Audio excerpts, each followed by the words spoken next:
Di saat anak-anak bangsa berjuang belajar di ruang kelas yang sempit, tanpa jaringan internet, bahkan tanpa perangkat yang layak.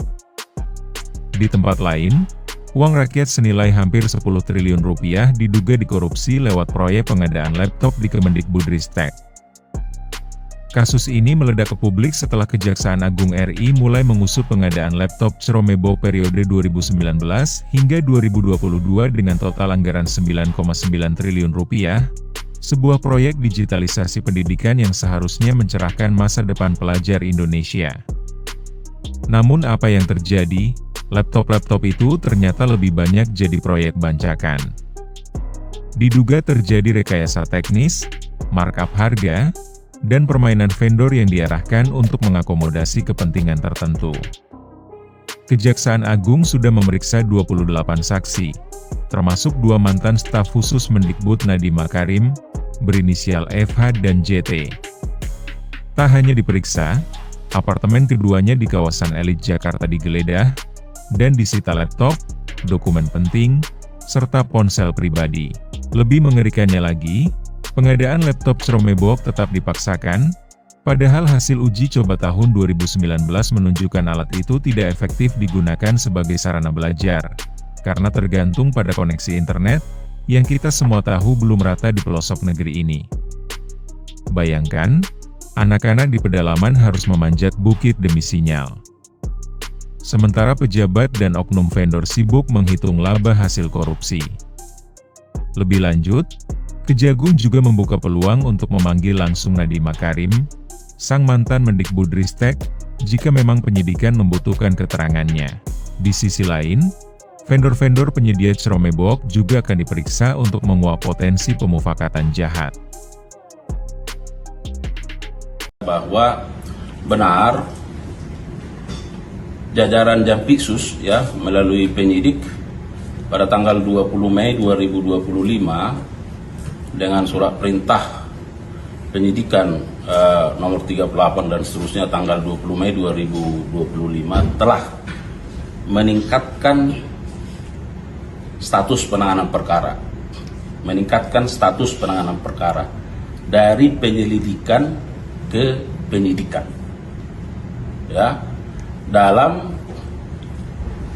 dugaan tindak pidana korupsi pada Kemendikbudristek ya, dalam pengadaan digitalisasi pendidikan tahun 2019-2023. Nah, bagaimana kasus posisi singkatnya? Jadi dalam perkara ini diduga ada persekongkolan atau permufakatan jahat ya dari berbagai pihak dengan cara apa?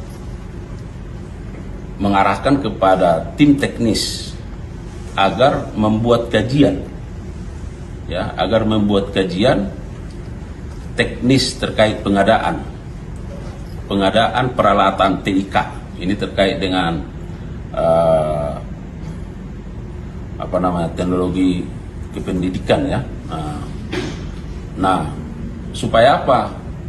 Supaya diarahkan pada penggunaan laptop yang berbasis pada operating system Chromebook,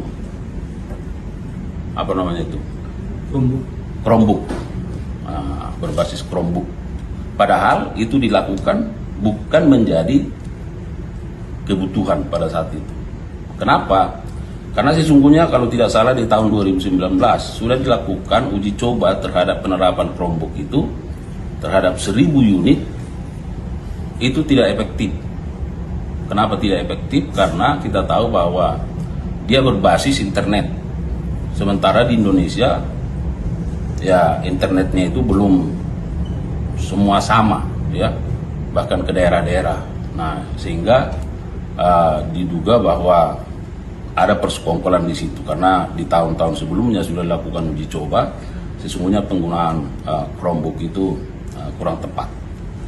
Nah, dari sisi anggaran bahwa diketahui ada 9,9 triliun lebih, jadi hampir 10 triliun yang terdiri dari 3,582 triliun itu eh, terkait dengan dana di satuan pendidikan, dan sekitar 6,399 triliun itu melalui dana alokasi khusus atau DAK.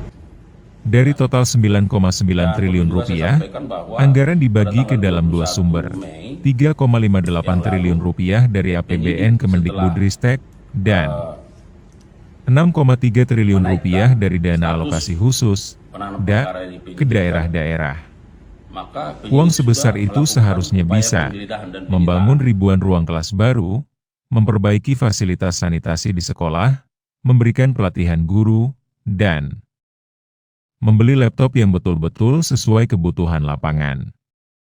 Tapi yang terjadi justru markup, rekayasa teknis, pemaksaan spesifikasi, dan dugaan korupsi berjamaah. Apakah ini wajah nyata birokrasi pendidikan kita?